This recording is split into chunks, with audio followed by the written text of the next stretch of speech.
নির্বাচিত সরকারের চেয়ে অনির্বাচিত তত্ত্বাবধায়ক সরকারের অধীনেই সবচেয়ে গ্রহণযোগ্য নির্বাচন হয়েছে। বৃহস্পতিবার আপিল শুনানিতে নির্দলীয় তত্ত্বাবধায়ক সরকার ফেরাতে নানা আইনি যুক্তি তুলে ধরে একথা বলেন অ্যাটর্নি জেনারেল।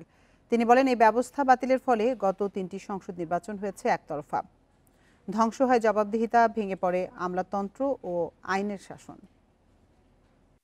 নির্বাচনকালীন তত্ত্বাবধায়ক সরকার ফেরাতে সংবিধানের ত্রয়োদশ সংশোধনী অবৈধ ঘোষণা করে দেয়া রায় পুনর্বিবেচনার আবেদনে রাষ্ট্রপক্ষের শুনানি শেষ। এই নিয়ে প্রধান বিচারপতির নেতৃত্বে ৭ বিচারপতির পূর্ণাঙ্গ আপিল বেঞ্চে শুনানি হয় ৯ দিন। আগামী মঙ্গলবার আবারও হবে শুনানি। গণতন্ত্র হাইজ্যাক হয়েছে।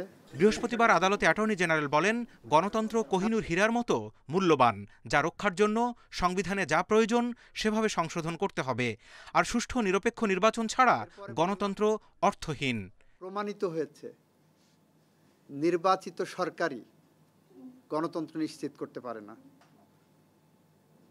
প্রমাণিত হয়েছে তত্ত্বাবধায়ক সরকারের আওতায় বাংলাদেশের মানুষ কিভাবে নিরপেক্ষভাবে, স্বাধীনভাবে, উন্মুক্তভাবে ভোটাধিকার প্রয়োগ করতে পারে।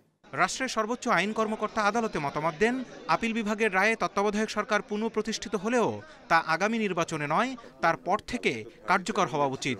এর আগে একই মতামত দেন রিভিউ আবেদনকারী ৯ জনের আইনজীবীরাও। এই সরকার একটা নির্বাচনের পথ ধরে হেঁটে গেছে।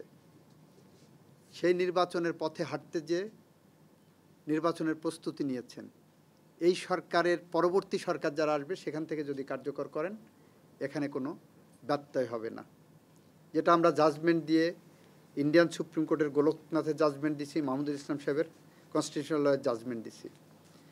আওয়ামী লীগ সরকারের সময় ২০১১ সালে সংবিধানের ত্রয়োদশ সংশোধনী অবৈধ ঘোষণা করে তত্ত্বাবধায়ক সরকার বাতিল করে রায় দিয়েছিল আপিল বিভাগ। এই রায়ে বিচারের চেয়ে রাজনৈতিক প্রভাব বেশি ছিল বলে শুনানিতে জানায় রাষ্ট্রপক্ষ। Zahidul Bashar, independent news, Dhaka.